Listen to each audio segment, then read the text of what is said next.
বিসমিল্লাহির রহমানির রহিম। আসসালামু আলাইকুম এভরিওয়ান। আজকে আমি খুবই সহজ এবং মজাদার ইউনিক একটি পিঠার রেসিপি শেয়ার করব। এই পিঠাটা তৈরি করা খুবই সহজ আর খেতে কিন্তু মাশাআল্লাহ অনেক বেশি টেস্টি। এই পিঠাটা অসংখ্য ছিদ্রযুক্ত আর অনেক বেশি ক্রিস্পি হয়ে থাকে, যার জন্য খেতে কিন্তু অনেক বেশি টেস্টি। তো আপনারা একবার হলো বাসায় ট্রাই করবেন, আশা করি ভালো লাগবে। আমার চ্যানেলে আরও বিভিন্ন রেসিপি দেওয়া আছে, চাইলে ঘুরে আসতে পারেন। তো আর কথা না বাড়িয়ে চলে যাচ্ছি মূল রেসিপিতে। পিঠা তৈরি করার জন্য প্রথমেই নিয়ে নিচ্ছি 1 কাপ পরিমাণে ময়দা। এরপর এখানে দিয়ে দিব হাফ টেবিল স্পুন পরিমাণে ইস্ট, দিয়ে দিব পরিমাণ মতো লবণ। এখানে অবশ্যই ময়দাটা ব্যবহার করতে হবে। এখন এর মধ্যে দিয়ে দিব 1/3 কাপ পরিমাণে লিকুইড গুড়। আমি গুড়টাকে জাল করে এরপর হালকা একটু ঠান্ডা করে নিয়েছি। এতে করে কিন্তু গুড়টা খুব সুন্দরভাবে ব্যাটারের সাথে মিক্স করা যাবে। এখন অল্প অল্প কুসুম গরম পানি অ্যাড করে খুব সুন্দর একটা ব্যাটার তৈরি করে নিচ্ছি।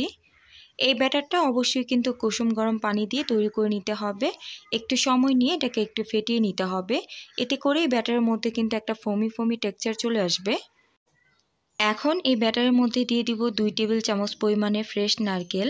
আপনারা চাইলে নারকেলের পরিমাণটা এখানে বাড়িয়েও ব্যবহার করতে পারেন, আবার যারা পছন্দ করেন না তারা কিন্তু চাইলে এখানে স্কিপ করতে পারেন। এখন এই ব্যাটারটাকে আবার একটু ফেটিয়ে নিয়ে ঢাকনা দিয়ে ঢেকে প্রায় 10 মিনিটের জন্য রেস্টে রেখে দিব। 10 মিনিট পর ঢাকনাটাকে উঠিয়ে নিয়ে এর মধ্যে দিয়ে দিব হাফ টেবিল স্পুন পরিমাণে বেকিং পাউডার। এখানে অবশ্যই বেকিং পাউডারটাই ব্যবহার করতে হবে, বেকিং সোডা ব্যবহার করা যাবে না। এরপর এটাকে আবারও একটু সময় ফেটিয়ে নিচ্ছি।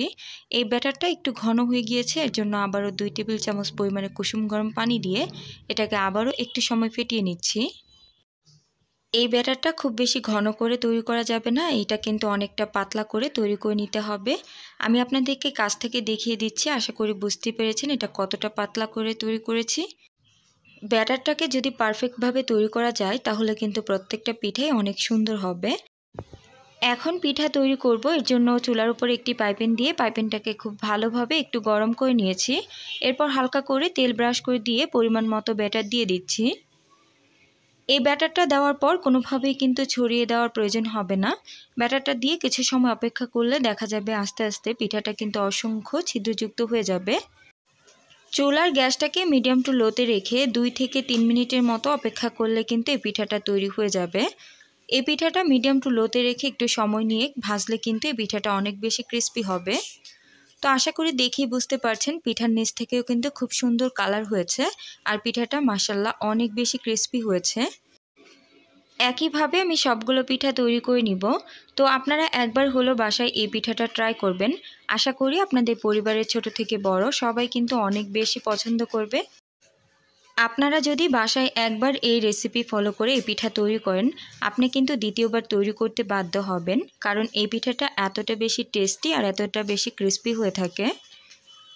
তো আমার রেসিপি যদি আপনাদের কাছে কোনোভাবে একটু হলেও ভালো লাগে তাহলে প্লিজ অনুরোধ করব ভিডিওটিতে একটি লাইক দেওয়ার জন্য। গরম গরম ক্রিস্পি এই পিঠার সাথে যদি এরকমভাবে খেজুরের গুড় দিয়ে খাওয়া হয় তাহলে তো এই পিঠার টেস্ট বহুগুণে বেড়ে যাবে। আপনারা একবার হলো এভাবে ট্রাই করবেন, আশা করি বাসায় যদি আপনি একবার ট্রাই করেন আপনি কিন্তু এই পিঠার পুরোই ফ্যান হয়ে যাবেন। তো এরকমই সহজ এবং মজার মজার রেসিপি দেখতে চাইলে আমার চ্যানেলটিকে সাবস্ক্রাইব করে পাশে থাকা বেল আইকনের অল অপশনে ক্লিক করে দিতে পারেন। তো আজকে এই পর্যায়ে বিদায় নিচ্ছি। আল্লাহ হাফিজ। আসসালামু আলাইকুম।